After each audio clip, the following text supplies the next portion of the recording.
draw a parallel between your experience as a whistleblower, the New York Times as a publisher, and today with WikiLeaks? Thanks to a memoir by Jim Goodale, the then counsel of the New York Times during the Pentagon Papers adjudication, the attempt to censor the press, actually the first time that there was an effort actually to a prior restraint that would have an injunction against the publication of anything, but in this case, the Pentagon Papers.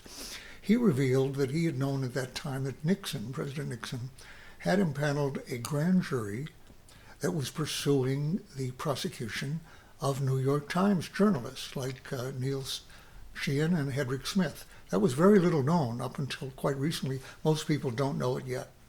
And apparently their lawyer at that time had told Goodale that he fully expected them to be indicted. That would have been the first indictment of a journalist. Now, almost half a century later, Julian Assange is now the first to have actually been indicted as a journalist on this case. And that will mean essentially that we won't have a free press. The public will know essentially what the government chooses to tell them, however untrue and however selective and misleading about its own operations. It's hard to call that a democratic republic. And that's where we're on the verge of achieving right now. The Espionage Act has been an abuse of law continuously since my prosecution, been used against a number of other people, in particular by President Obama, and now by President Trump as many times as in 2 years, 3 years, as Obama in 8 years. This new case it would be hard even for this Supreme Court, I think, to see it as other than a violation of the First Amendment. And yet the prosecution itself, even if it fails, is meant to be and probably would be an effective deterrent to investigative reporting in the national security field. So much depends then on preventing or stopping this extradition or prosecution or conviction of Julian Assange. Could you speak to, once again, the point about this being a freedom of the press issue?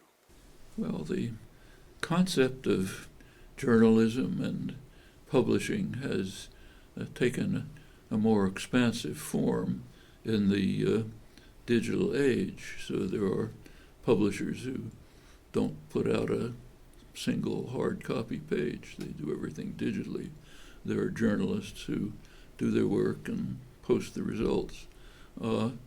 This is a case of a person who falls within the category of journalism and publisher in the modern sense, and is being not only silenced but bitterly punished for carrying out what ought to be the function of journalists and publishers in a free society. And in fact, as I said, journalism and scholarship uses his material constantly.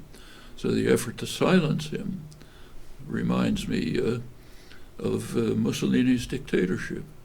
The great journalist, left activist Antonio Gramsci was sentenced to decades in prison under Mussolini's fascist dictatorship, and the prosecutor at the time of the trial said, we have to make sure this voice is silenced, and the way to silence him was put him in prison. Assange faces that, and possibly even worse.